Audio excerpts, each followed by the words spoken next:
ठीक है ना? So we have studied about the definition of personality, most important psychoanalytic theory of personality, in which we have studied about the famous id, ego and the superego.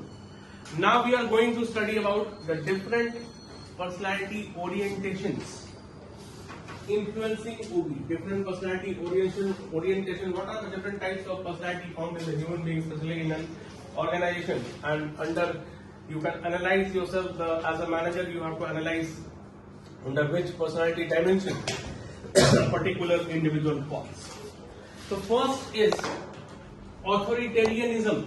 It is a big word, but it is coming from the simple word authority. It simply means that there should be authority and power at the workplace. You should command, you should have the authority, and to whom you are commanding, he should have certain responsibility. It is also given under Henry Fromm's 14 principles, which I have taught earlier. Okay, so this point, it says that there should be status and power differences among people in organization. Tends to people place high moral value on the belief, strongly oriented towards conformity. Conformity means how you are following the rules, how you are matching the rules. Okay. So there should be a status and power difference in an organization. There should be a status and power difference in an organization. जहाँ rules and regulation बहुत ज्यादा मतलब क्या है, बहुत ज्यादा well specified हो. हमको किसी को अगर रिपोर्ट करना है तो हमको उसी को रिपोर्ट करना है ना?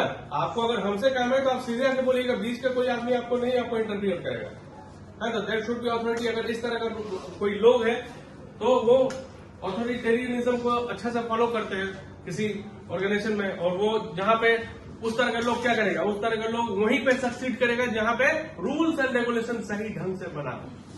There is conformity to the rules. उसको नहीं पसंद आएगा where the situation is unstructured. He will prefer a structured scenario. Clear है? That has to do with authority. I think the words are good, you can remember it, right? लिखा हुआ है they prefer stable and structured. Already I have told it is governed by clean rules and procedures, है ना? Structured rules, regulation होना चाहिए. अगर हम काम करेंगे, अगर मेरा नेचर, मेरा पर्सनैलिटी उस तरह से है तो हम उस ऑर्गेनाइजेशन में काम करेंगे which is very well structured. That is PMO हम बहुत बार बोलते हैं, a professionally managed organization. तो उसमें लोग वैसे काम करने में ज्यादा सक्षम होंगे compared to a place where it is unstructured. ठीक है, तो ठीक है, लेकिन नथिंग. अब यहाँ पे हाँ एक बात हम सबसे पहले ही क्लियर कर दिए कि यहाँ पे हम जितना भी 11-12 पर्सनैलिटी ओरिएंटेशन या बिग 5 मॉडल में 5 ओरिएंटेशन है, इसमें कोई सही और गलत का बात नहीं है. जैसे ईडीगो में भी पढ़ा है, सही और गलत कोई नहीं है, बैलेंस होना चाहिए. इसमें भी सही और गलत कुछ नहीं है. आपका वो पर्सनैलिटी है. किसी का कोई पर्सनैलिटी हो सकता है, किसी का कोई पर्सनैलिटी हो सकता है ना? हो सकता है ये कम बात करे, ज्यादा बात करे, तो इसका मतलब ये नहीं कि ये खराब है, ये अच्छा नहीं. वो पर्सनैलिटी है. Everybody is different. ये पर्सनैलिटी का सबसे मेन असम्पशन. अब second thing, yes, bureaucratic personality का मतलब है, ये भी है, ब्यूरोक्रेसी हम पढ़ाए थे आपको. It is followed by rules and regulation, है ना? That is the rules and regulations are predefined. आप उसमें कुछ भी अपने से छेड़छाड़ नहीं कर सकते हैं. You can not improvise on the rules and regulation. A strict hierarchy is being maintained. There is a degree of specialisation. Marketing में है तो मार्केटिंग के ही लोग हैं, एचआर के हैं तो एचआर के ही लोग हैं, बस सारे चीजें. तो ये है. तो ब्यूरोक्रेटिक पर्सनैलिटी में ये जो फोटोग्राफ है ये दिखा रहे हैं कि बहुत ज्यादा रूल्स एंड रेगुलेशन है, बहुत ज्यादा प्रोसीजर है. हर एक प्रॉब्लम के भी रूल है.